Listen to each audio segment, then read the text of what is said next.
Well, this is going to be awkward. Brought to you by some guys on the internet. This is Getting Tabled. With your hosts Jason the Bruce, You guy! George the Yang, I hope you're all entertained by my inaptitude. Jason aka Major Socks. We've been doing this and talking about various stuff. One of the stuff. Now sit back, relax, and get tabled.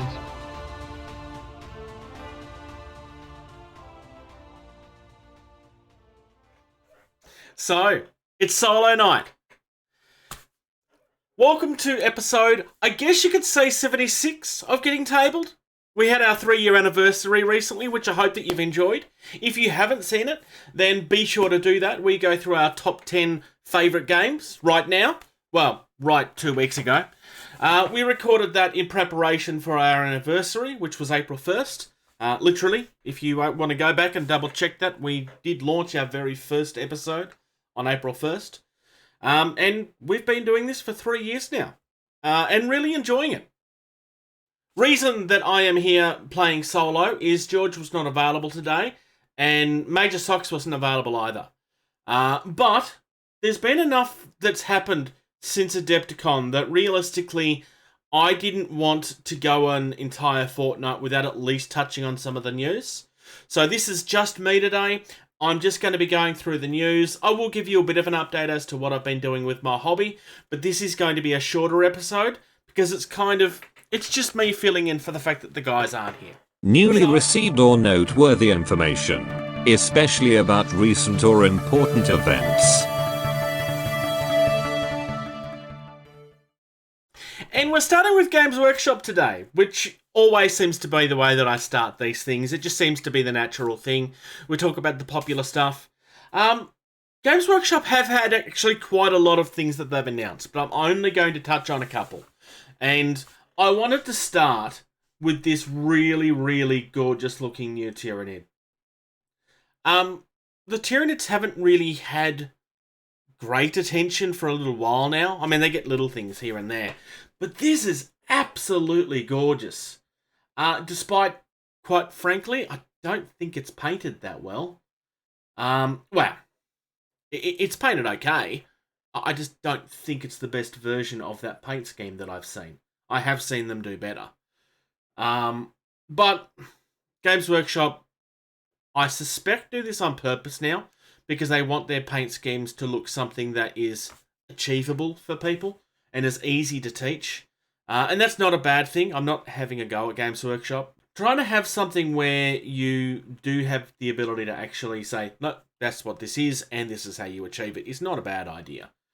I personally would like to see them do a little bit of both. I kind of would love to see the heavier metal stuff come back with their advertisements as well. I know that they do have a little bit of that on their Warhammer Plus. Not that I'm a Warhammer Plus subscriber. But I would like to see that come into their previews a little bit too. This article does go through like where the monster comes from and why it's called what it is.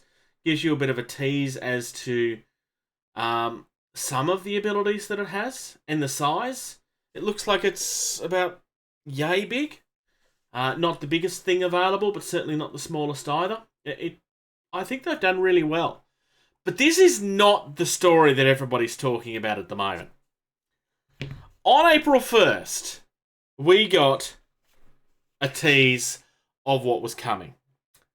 And it was the squats.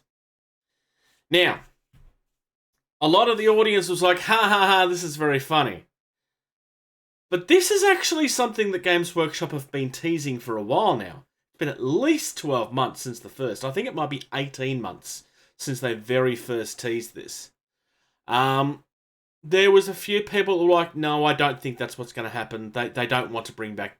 There's been a loud voice from the community that's been wanting the squats to come back for a long time. I am among those people. The really diehard, no, but they said that they were all dead. Obviously aren't going to be happy with this. But the thing you need to be aware of is that the storylines in 40k tell you what they know. And they deliberately leave things vague sometimes. I suspect the answer to how this is possible is just that we didn't know that they were there. We just haven't found them yet. That's going to be, I think, the most interesting part of this.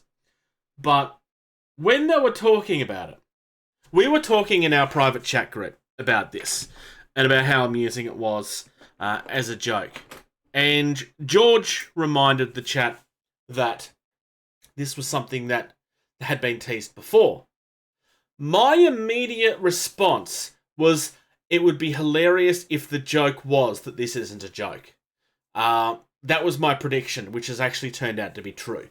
That's not exactly what I said, but that's essentially, like, I'm paraphrasing a little bit here. But no, it's actually real. And we've got previews of what the models are. And you know what?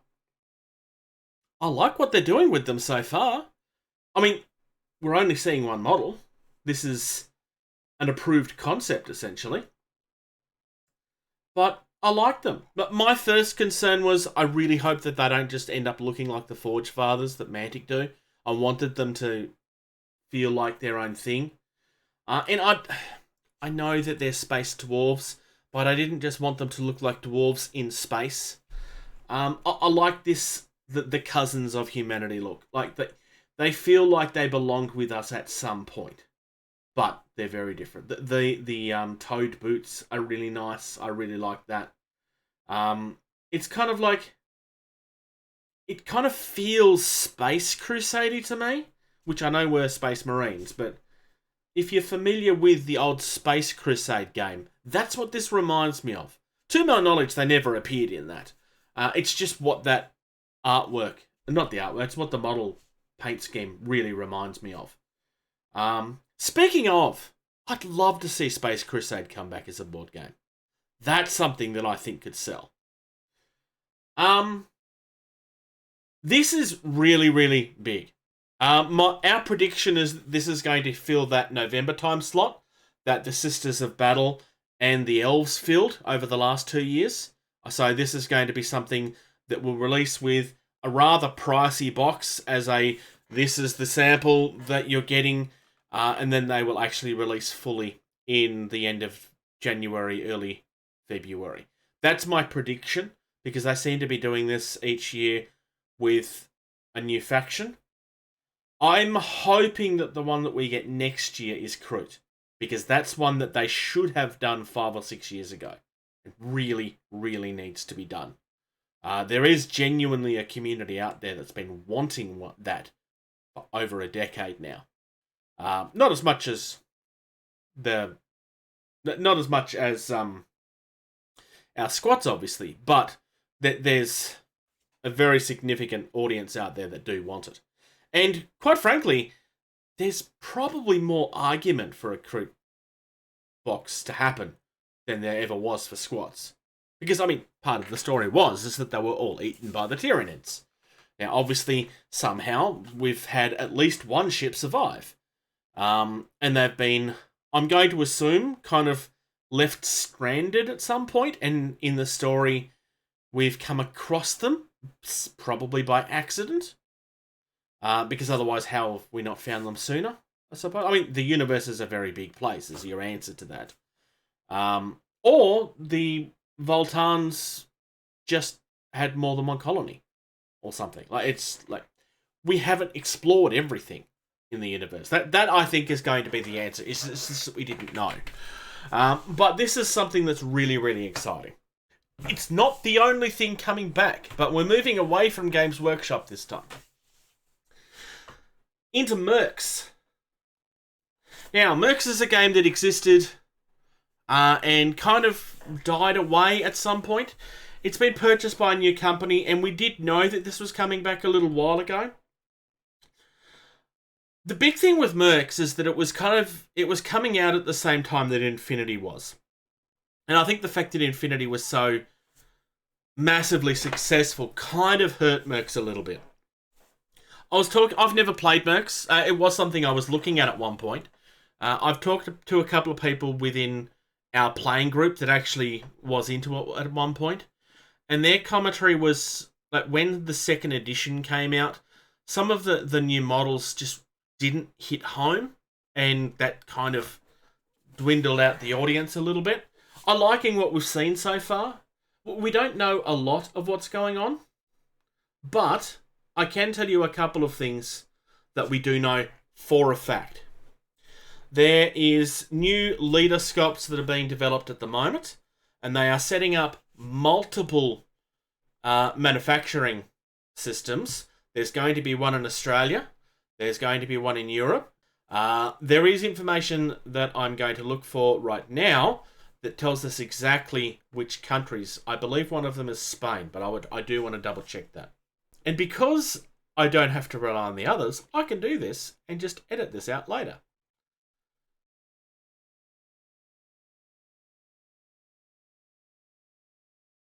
Now, a lot of the information that we've gotten about MERCS has come from one of our Patreons. JP is one of our Patrons and actually was at Adepticon, where this actual talk took place. I did reach out to the owners myself and tried to find out if there was actually a recording. Unfortunately, I'm not going to be able to give you a link to a source for this, because unfortunately, it wasn't really recorded. It was just an event announcement that was done. But the response that I got from the actual team behind MERCS themselves was, sorry, no filming was to be had. Feel free to blame the management. As one of our operators down under, I will say that I'm in talks with a hobby manufacturer down there, as well as one in the UK and Spain, to have our product made, shipped locally. So this is a really good thing for this game, because it eliminates one of the big problems that most game companies have, which is postage costs in the modern day. Because every country, it's not just Australia having that issue now, it's everybody having this issue now. So that's something that's really going to be a big thing. There is a free edition of the rules currently available on their website, and you can download that 2.5 edition right now for free. They will be releasing a paid version that you can purchase that has the lore and everything in there as well. That's going to be the edition that I'll want to get my hands on if I have a look at this. We do not have dates for miniatures yet, but when we do get them, I will let you know, because I wouldn't mind checking out some of these minis, quite frankly. I should also give credit for the person that actually shared these images from Adepticon. These images was taken by Chris Casino. Personally, my recommendation would be to do a search for official MERCS miniature game on Facebook and join the group. If this is a game that you're interested in, that's where you will be finding all of the information that you need. There's links directly from there to the rules and so forth if you want to download them, if you're someone that owns the old versions as well. These particular minis, I assume, are brand new. I don't actually know, because I've never actually owned them. But like I said, this is something I'm definitely going to be keeping an eye on at some stage. Moving on into TT Combat. We're big fans of TT Combat here. We're fans of a lot of things here. But those that were watching our 30-year anniversary will know that we rated Drop Fleet Commander very highly. There was also big ups for Drop Zone Commander for more than one list. I had some very positive things to say about Rumble Slam. None of us have played Carnivale at this stage. I do own some Carnivale stuff, and it's gorgeous, but I haven't actually played it. So yeah, we are fans. There's some new stuff coming here from their terrain sets. So we've got some ruined version of some kits that we did see already. There is also these construction cabins that I really, really do like. I could actually see these working in Don't Look Back, quite frankly. Like, they're just cabins in the middle of a construction site. It just works really well. The Venetian dockyards is really, really cool.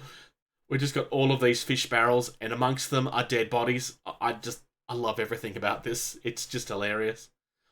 We also have boats for Carnivale as well.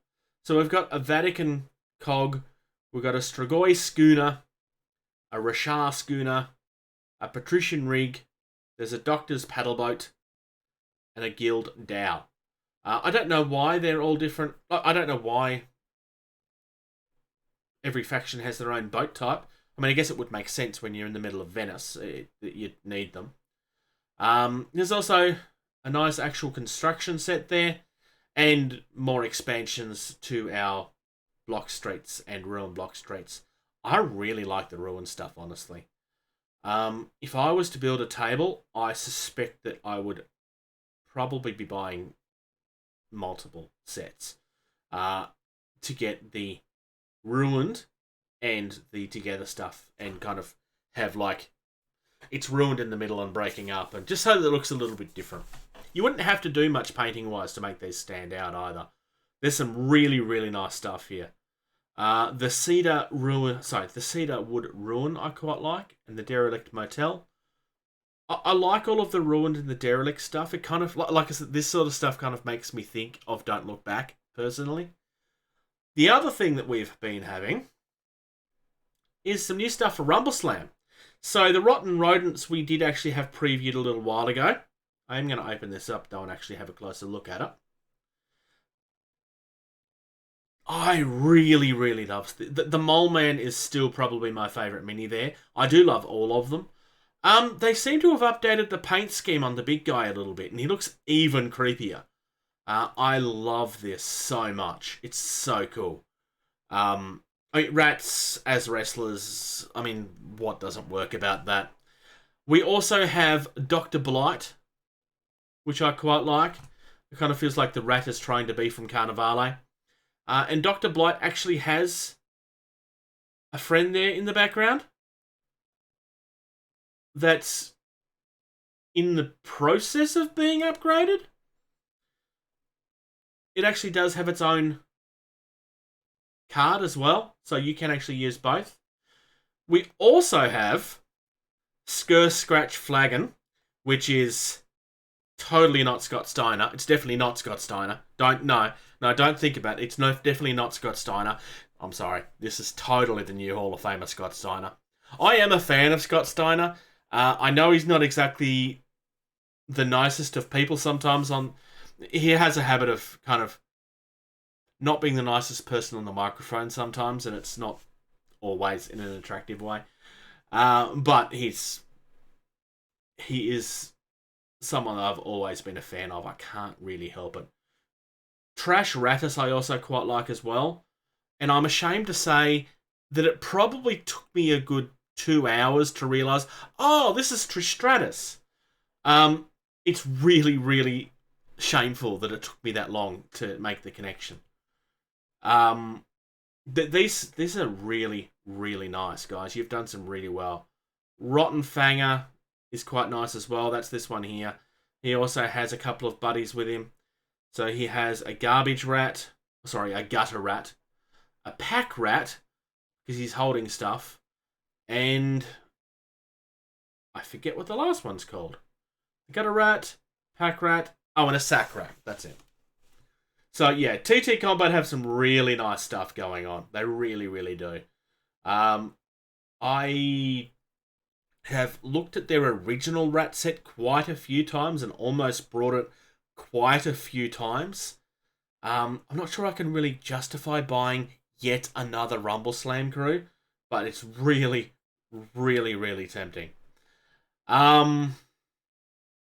Moving on to GCT. So, Bushido. We've been covering a lot of Bushido lately. And first things first, we do finally have a full-on look at the proper 2-player starter set. So, you get 10 miniatures in here.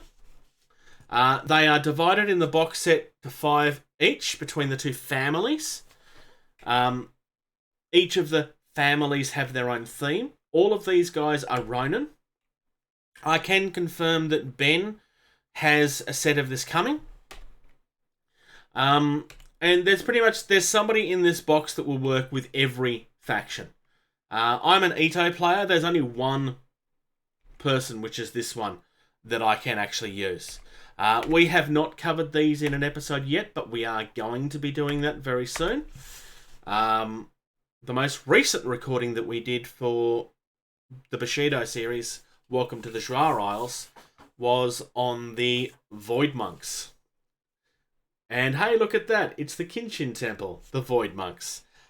These are literally the new hotness. Faction-wise, they work very, very differently to everybody else in the game. And I mean very, very differently to everybody else in the game. It's quite outstanding. It's just very, very, very different. They're a faction that gets stronger as the game goes on, and some of the abilities that they can unlock are quite nuts. But I love the look of these guys. They're absolutely outstanding. Like, truly, truly magnificent. I really, really, really love what they're doing with these. We also have Master Shi, which is kind of your counteraction to Master Enos. Another gorgeous model, but I think Kodai takes the flag personally as far as looks is concerned. It's like an undead white looking thing. So these guys draw their power from the void. The thing that comes to mind for me immediately is like dark magic in certain fictions, how it can kind of corrupt you. That's what it's done to these guys because they've kind of spent too long in the void and it's kind of screwed with them. That's kind of how the rules read to me. Like I said, I'm really, really loving what these guys are doing. I mean, I am a fan of Bushido. I have been for a long time. Hence the reason why we talk about it a little bit. If you haven't checked out Bushido, honestly, if you like the models, I'd highly recommend it. The rule set's great. But moving on. Warcrow is something that completely caught me off guard. I mean, there's always rumblings of the things that you could hear at Adepticon. In our last episode, I actually spoke about what I thought the teasers were going to be. It turned out that I was wrong, ultimately. I wasn't far off, though, quite frankly. There was 2 of the images that were the wrong way round on the way that I found them. I will publicly say now how I actually did find them, by the way. I did say to our Patreons off the record how I'd found it. But basically, the teaser image on the website was named something along the lines of image_26. And I copied the URL and went to 27, 28, 29, etc. And I was able to find all of them. And I found it from day 2. And there was 10 days? I think it was 10 days in total. So I did find it very, very early on. But had held back and not spoken about it. Somewhat out of respect. I mean, at the point where we had spoken about it, it was a week before the public knew what was going on. And the only way that you would have been able to get that information would have been a member of our Patreon. Because out of respect for GCT, I chose to hold that back. Images-wise. Until... I mean, our video edition always goes out the following weekend. This one will be the same. So it wasn't like a plot or anything. It's like that's the way that our episodes always go. We hold it back for our Patreon as like a boost. If you would like to support us, then you would also see all of these episodes the day that they're recorded, rather than it's usually 5 or 6 days later. It usually goes out live at some point on the Saturday, and we record it on the Sunday, and it's usually there live by Sunday night. So, Warcrow. Sorry, I kind of got sidetracked there. So, Warcrow is a new fantasy universe that's being done by Corvus Belli, which is the guys behind Infinity. I know that these guys have talked about how they would like to do something in the fantasy realm for a very long time. Part of me kind of questioned if it was ever going to happen, honestly. But we're here, and it's happening, and it's coming next year. There's 2 games already announced. One is obviously the actual universe game, which will be essentially the equivalent of Infinity. But there's going to be like a dungeon crawl thing coming as well. But we won't see any of these things until next year. So it's a very, very early tease at this stage. What you're looking at here is on the website, warcrow.com. You can subscribe for a newsletter, which I have done, because, well, quite frankly, I definitely want to find out more about this. And then, moving on. Our last one for the day at this stage. Blacksite Studios are the guys behind Don't Look Back. This is a game that I discovered last year and absolutely fell in love with. I love this game so much. It was in my top 10. And it was in there very, very solidly. Number 4 off the top of my head. I could be slightly wrong on that. There's a couple of things they did. This is a Adepticon bag that they did that features the man, the myth, the legend, Seth. So we have Hero Seth with his archery, and we've got Nerd Seth with his bags that he got from Adepticon. There are rules in this so that you can use him in-game or have him as a killer. I think I kind of need this. So you get 2 miniatures plus the rules and some stickers. There's no images of the stickers, honestly. For $15, I think this is a bit of a steal. The other thing I really, really like, Seth the Hero collector's bust. It's a bust of Seth's shoulders and head. This is so silly, but so cool. Got a couple of images there of how they've painted it up and what the actual raw thing looks like. I kind of want this, but at the same time, because of how large it is, I suspect that it will probably cost me a mint to get over here in postage. But that's not the big thing. The big thing recently is we have another Cursed Crate. Cursed Crate number 2. So, this one comes with a lot of stuff, just like the first one did. Firstly, we have a new VHS expansion called The Taste of Vitae.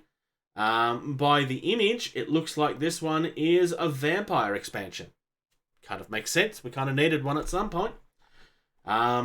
We've also got a weapon pack. So this is a card pack of Sandy's Garage. Ranger Sandy is one of the characters in the first box.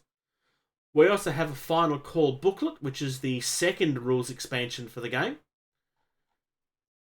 And Professor Newton is a bonus mini you get for pre-ordering. That's just kind of cool. He's been experimenting with something that's probably gone wrong, because that's the way.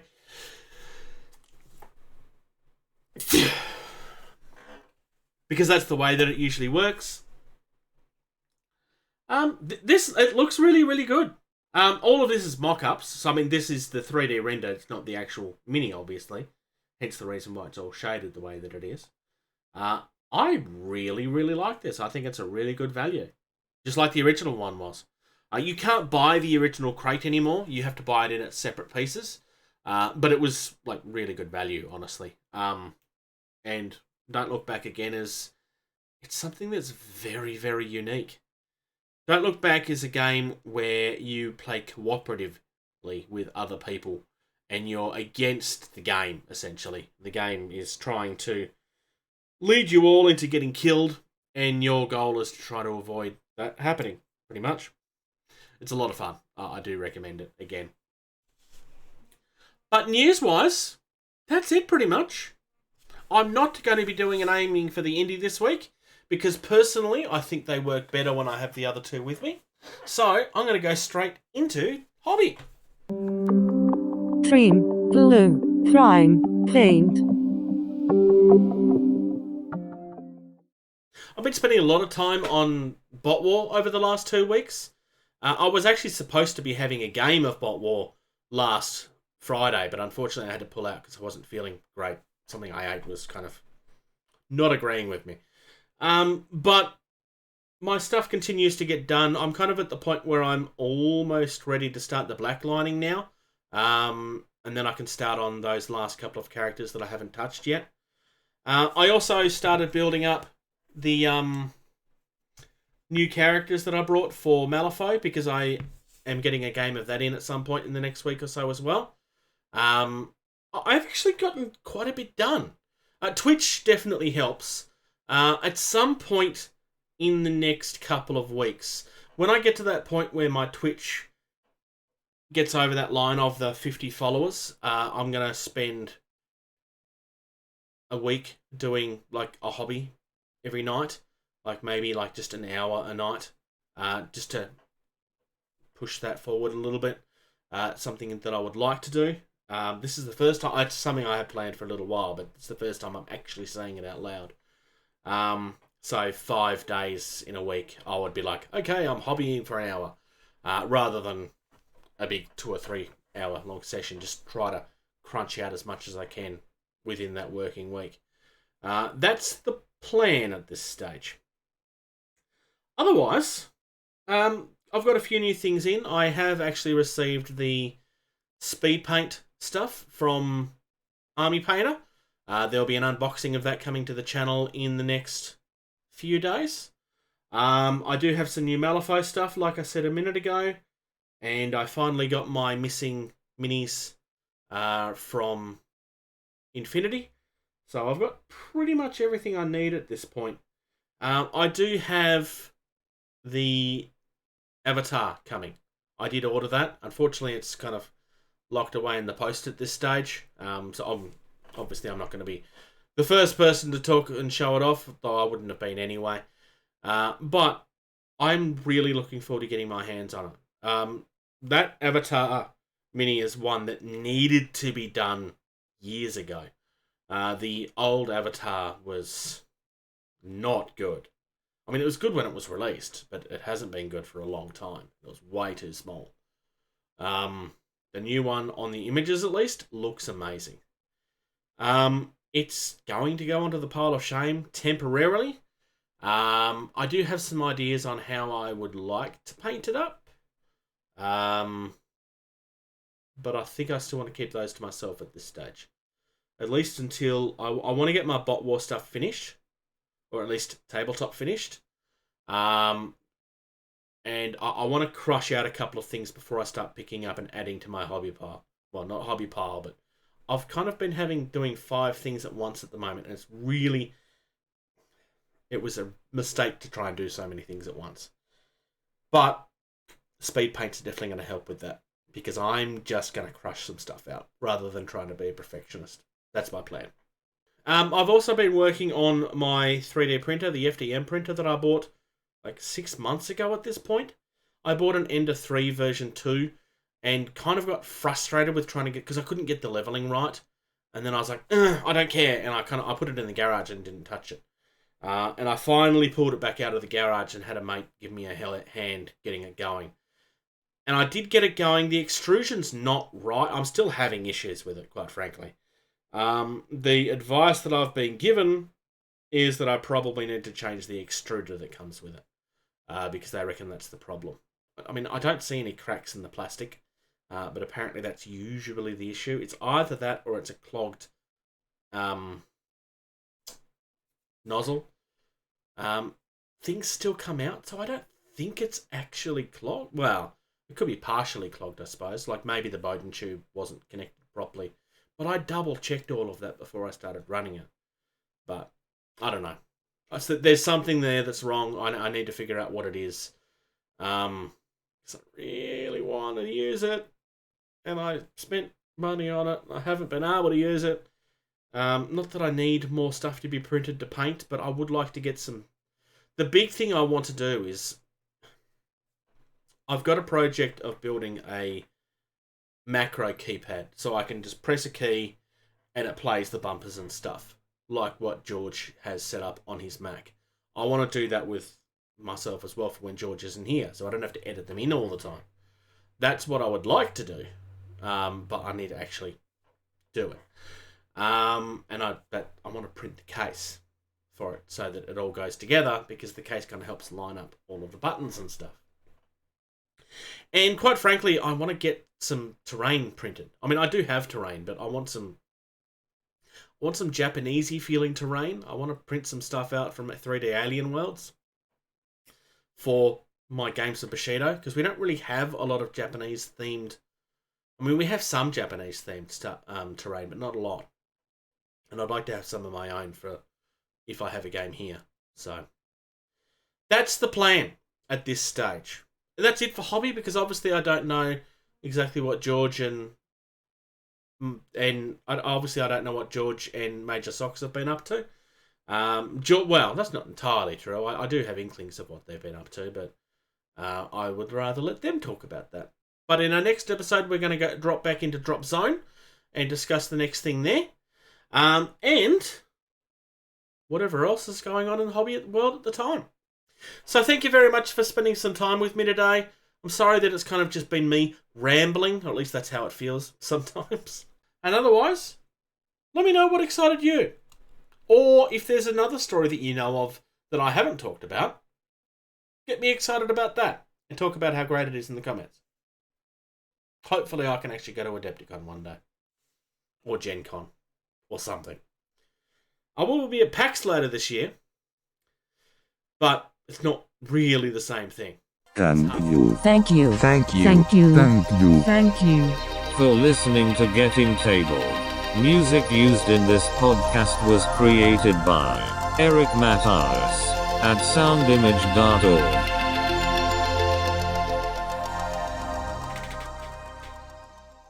Play more games. Subscribe. If you're in a position to do so, please check out patreon.com/gettingtabled.